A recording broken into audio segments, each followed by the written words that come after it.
नमस्ते एवरीवन, मैं योगा मास्टर प्रवीण। आज की वीडियो के अंदर I will explain you about a very simple technique for head stand. तो इस वीडियो के अंदर आपको मैं शीर्षासन की बहुत ही सेफ प्रैक्टिस और बहुत ही एक आसान सी प्रैक्टिस में आपको मैं बताऊंगा। शीर्षासन जैसे कि वी नोज दैट शीर्षासन इज द किंग ऑफ आसना। जो आसना का जो राजा है वो शीर्षासन है। शीर्षासन को करने के लिए वास्तव में जब हम इसको बिल्कुल बेसिक लेवल से स्टार्ट करते हैं, थोड़ा सा चैलेंजिंग पोस्चर है कि हमें बॉडी वेट को कैसे अलाइन करना है, कैसे शोल्डर रखने हैं, कैसे आपको अपनी स्पाइन को, स्टमक को, लेग्स को, हिप को कैसे आपको उस मूवमेंट पर, अलाइनमेंट पर आपको वो लेकर जाना है। तो ये जो प्रैक्टिस है कुछ स्टूडेंट्स के लिए थोड़ा चैलेंजिंग रहती है बिगिनिंग के लिए, लेकिन उनके अंदर how you can build up confidence आपको कैसे होगा उस प्रैक्टिस के अंदर। तो उसकी कुछ एक वेरी बेसिक सी टेक्निक है, तो वो मैं आपको बताऊंगा। उसके लिए आपको ब्लॉक्स की जरूरत पड़ेगी। यू नीड, आपको 8 ब्लॉक आपको जरूरत पड़ेगी, मतलब कि you need 4 pair of block. तो आपको जो 4 ब्लॉक्स हैं वो एक तरफ लगाने हैं। You have to keep 4 blocks one side और 4 ब्लॉक्स वन साइड, इस तरीके से। You to keep the blocks and keep with the wall, दीवार के साथ आप उसे रखेंगे और डिस्टेंस इतना रखिए, you have to maintain distance in between block so that your head can come in between block. इतना डिस्टेंस आपको रखना है कि आपका जो हेड है इन ब्लॉक से बीच में आ जाए। देखिए ये आपने ब्लॉक्स लगाए, थोड़ा सा डिस्टेंस रखा।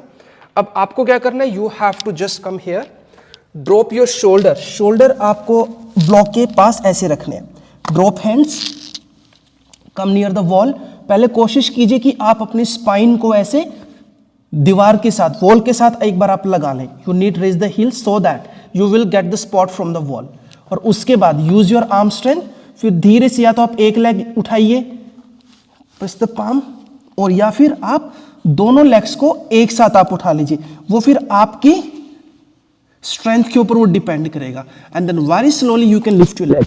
अभी देखिए, now my head is release, my neck is release. अभी देखिए, क्योंकि मेरे हेड पर और नेक पर कोई भी प्रेशर या पुश अभी नहीं आ रहा है, तो माई हेड इज रिलीज।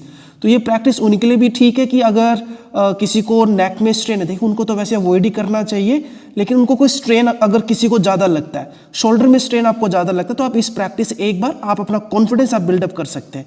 तो this is really very safe practice. अगर आपके पास सपोर्ट है, अगर आपको लगता है कि आप बिना हाथों से आप कर पाए, तो आप हाथ उठा भी सकते हैं इसके अंदर, लेकिन इनिशियल लेवल हाथों की सपोर्ट से कीजिए। उसके बाद आप एक हाथ उठाइए, फिर आप 2 हाथ उठाइए, आप साइड पर कीजिए, और कुछ भी और वेरिएशंस आप यहाँ ले सकते हैं। बतख आसन के वेरिएशंस कीजिए, या फिर आप हाथों को थोड़ा सा और उठा लीजिए। Like there are so many different ways of doing shirshasana. धीरे से इसी तरीके से आपको वापस आना है। यस, अगर कोई बिल्कुल ही बिगनर है तो वो इस आसन को बिल्कुल ना करें, क्योंकि आपको थोड़ी बहुत अंडरस्टैंडिंग की बहुत ज़रूरत है इसके लिए। सबसे पहले आपको थोड़ा बहुत वार्म अप भी आपको देना पड़ेगा, थोड़ी शोल्डर मूवमेंट की प्रैक्टिस है, आर्म्स अप एंड डाउन का प्रैक्टिस है, थोड़ा ट्विस्टिंग का प्रैक्टिस है, नेक मूवमेंट की कुछ प्रैक्टिस है। वो प्रैक्टिस वार्म अप करने के बाद ही आप इस प्रैक्टिस को कीजिए। अगर कोई बिल्कुल बिगनर है, so this practice we will not recommend to them, हम उसकी प्रैक्टिस बिल्कुल भी रिकमेंड नहीं करेंगे। और ये भी ठीक है कि अगर आप ये प्रैक्टिस करें तो अच्छा है कि अगर आप फर्स्ट टाइम करते हैं तो आपके आसपास कोई हो, ताकि वो आपको सपोर्ट दे सके, आपको संभाल सके।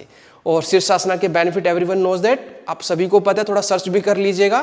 किसी को हेडेक या कोई आई से रिलेटेड कोई ज़्यादा ही प्रॉब्लम है तो वो इस प्रैक्टिस को बिल्कुल ना करें, और you can take the benefit with this technique. I hope you like this video. अच्छी लगे तो please like, share and subscribe. नमस्ते।